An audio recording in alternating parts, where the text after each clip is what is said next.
আগমনকালের চতুর্থ সপ্তাহ সোমবার। প্রথম পাঠ সামুয়েলের প্রথম গ্রন্থ 1 অধ্যায় পদ সংখ্যা 24 থেকে 28। সামুয়েলের জন্মের জন্যে আন্নার কৃতজ্ঞতা নিবেদন।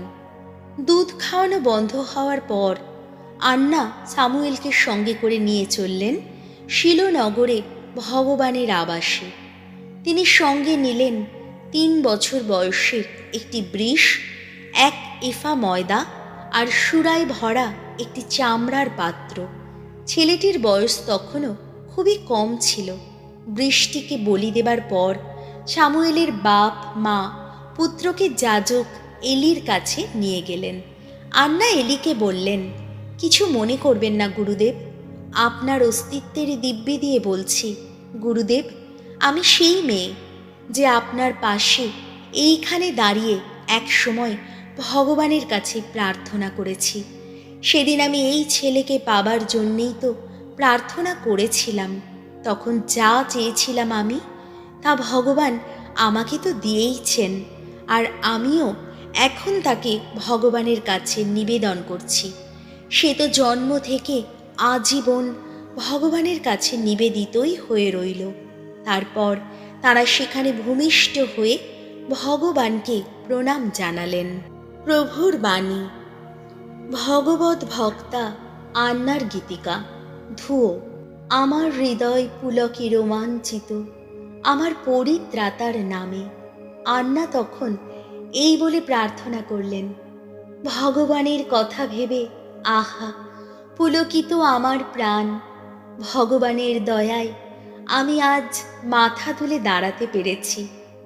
এখন শত্রুর সামনে দাঁড়িয়ে আমার কণ্ঠ মুখর। তোমাকে সহায় পেয়ে আহা কত আনন্দ আমার। ধুয়ো। আমার হৃদয় পুলকে রোমাঞ্চিত আমার পরিত্রাতার নামে। বলশালীর ধনুক এখন ভেঙে খান খান।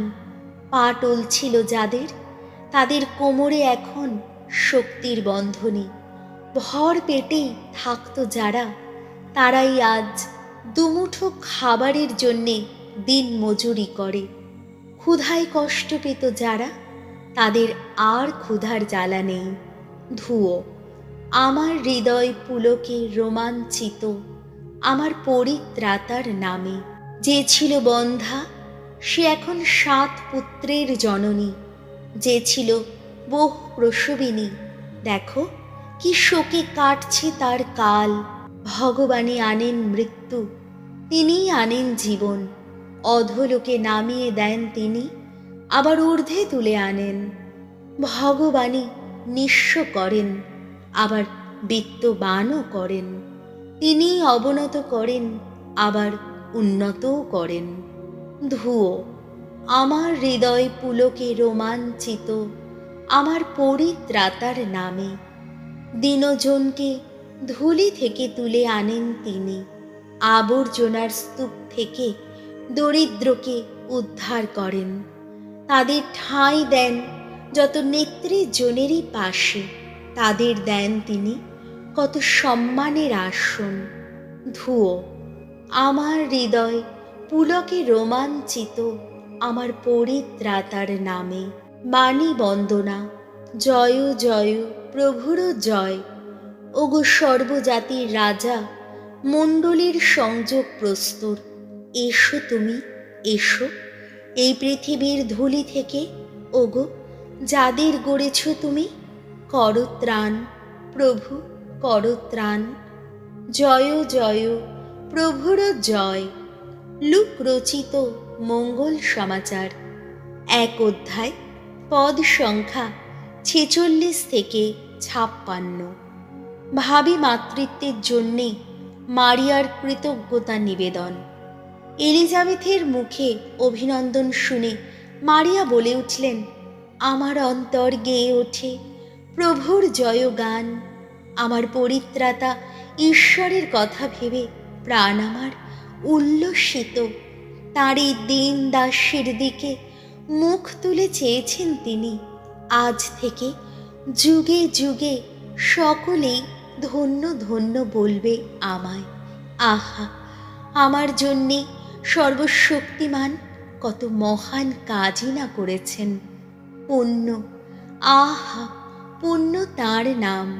যুগে যুগে তাদেরই তো দয়া করেন তিনি, যারা তাঁকে সম্ভ্রম করে। তিনি তো আপন হাতে বিপুল শক্তির কীর্তি সাধন করেছেন।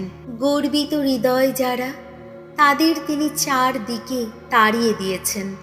যত নৃপতিকে সিংহাসন থেকে নামিয়ে এনেছেন, আর দিন মানুষকে তিনি বসিয়েছেন উচ্চ আসনে। ক্ষুধার্তকে পরম দানে পরিতৃপ্ত করেছেন তিনি। ধনশালীকে ফিরিয়ে দিয়েছেন শূন্য হাতে। আমাদের পিতৃপুরুষদের কাছে তার সেই প্রতিশ্রুতি রক্ষা করে তিনি তার সেবক ইসরায়েলের সহায় হয়েছেন। স্মরণে রেখেছেন আব্রাহাম ও তার বংশের প্রতি তার সেই চিরন্তন করুণার কথা। মারিয়া এলিজাবেথের কাছে প্রায় 3 মাস রইলেন। তারপর তিনি আবার নিজের বাড়িতে ফিরে গেলেন। প্রভু যিশুর মঙ্গল সমাচার।